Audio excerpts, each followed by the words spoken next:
Exports H series ആണോ PS5 ആണോ എന്ന ചോദ്യത്തിന് മുന്നിൽ അവസാനം ഞാൻ PS5നെ തള്ളി മാറ്റിക്കൊണ്ട് exports H series 1TB select ചെയ്തിരിക്കുകയാണ് ഗേസ്. പല ആൾക്കാരും എനിക്ക് PS5 ആണ് സജസ്റ്റ് ചെയ്തത്. ഈവൻ ഷസം പറഞ്ഞതടക്കം PS5 ആണ്. ബട്ട് അതികഠിനമായ കമ്പാരിസണിന് ശേഷം എക്സ്പോർട്സ് എച്ച് സീരീസ് തന്നെ സെലക്ട് ചെയ്തു. അതിന് പിന്നിൽ കുറച്ച് ശക്തമായ കാരണങ്ങളുണ്ട്.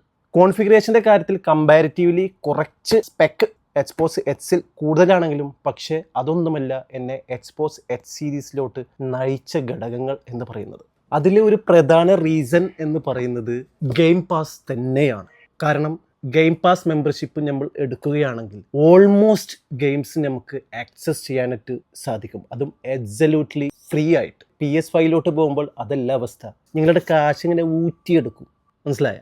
ഈവൻ മെമ്പർഷിപ്പ് എടുത്താൽ പോലും ഓൾമോസ്റ്റ് ഹൈ ലെവൽ ഗെയിംസ് ഒക്കെ നിങ്ങൾ എക്സ്ട്രാ പേയ്മെന്റ് കൂടെ കൊടുക്കേണ്ടതായിട്ട് വരും. ഇത്രയും ഒരു ഹ്യൂജ് എമൗണ്ട് നമ്മൾ മുടക്കി എക്സ്പോർട്സിന് പകരം PS5 മേടിക്കുമ്പോൾ തീർച്ചയായിട്ടും പിന്നെയും ഓരോ ഗെയിംസിന് എക്സ്ട്രാ ഒരു പേയ്മെന്റ് നമ്മൾ കൊടുക്കുക എന്ന് പറയുന്നത് I don't think which is really valuable. പിന്നെ PS5 വരെ ഒരു പ്രധാന ആർഗ്യുമെന്റ് ആണ് ബെസ്റ്റ് എക്സ്ക്ലൂസീവ് ഗെയിംസ് കിട്ടും, അത് PS5ൽ മാത്രമേ കളിക്കാൻ പറ്റത്തുള്ളൂ.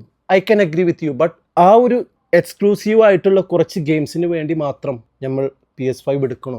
ആ ഒരു എക്സ്ക്ലൂസീവ് ഗെയിംസ് മാറ്റി നിർത്തിയാൽ പിന്നെ ഓൾമോസ്റ്റ് ഗെയിംസ് എല്ലാം എക്സ്പോർട്സ് എച്ച് സീരീസ് അവൈലബിൾ ആണ്. പിന്നെ അടുത്തൊരു ആർഗ്യുമെന്റ് ആണ് ഗെയിം പാസ് വെച്ച് ഹൈ എൻഡ് PC-യിലോ അല്ലെങ്കിൽ ലാപ്ടോപ്പിലോ കളിക്കാൻ പറ്റുമല്ലോ, പിന്നെ എന്തിനാണ് ഈ എക്സ്പോർട്സ് എച്ച് എടുക്കുന്നത് എന്നാണ് ചോദ്യം.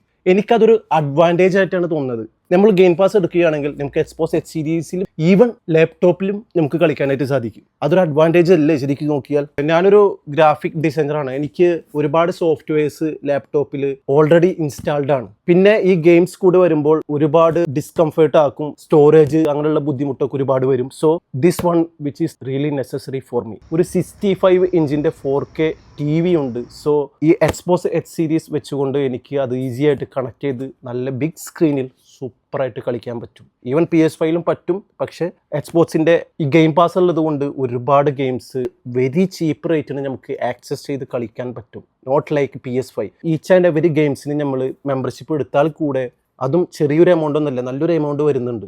എക്സ്ട്രാ പേയ്മെന്റ് നമ്മൾ വീണ്ടും കൊടുക്കേണ്ടതായിട്ട് വരും. ഒരുപാട് കാശുള്ള ഒരു കാര്യമില്ല ഞാൻ പറയുന്നത്. അതൊക്കെ വെച്ച് നോക്കുമ്പോൾ എനിക്ക് ബെസ്റ്റ് ഓപ്ഷനായി തോന്നിയത് ഇതാണ്. ഈ എക്സ്ക്ലൂസീവ് ഗെയിംസ് മാറ്റി നിർത്തി നോക്കിയാൽ ബാക്കി ഓൾമോസ്റ്റ് ഒരു വാല്യുവബിൾ പ്രോഡക്റ്റ് എന്ന് പറയുന്നത് PS5നെ സംബന്ധിച്ച് എക്സ്പോർട്സ് എച്ച് സീരീസ് തന്നെയാണ്. സെയിം കൺസോളിൽ മൾട്ടിപ്ലെയർ ആയിട്ട് കളിക്കാൻ പറ്റുന്ന ബെസ്റ്റ് ഗെയിംസ് ഉണ്ടെങ്കിൽ പ്ലീസ് സജസ്റ്റ്.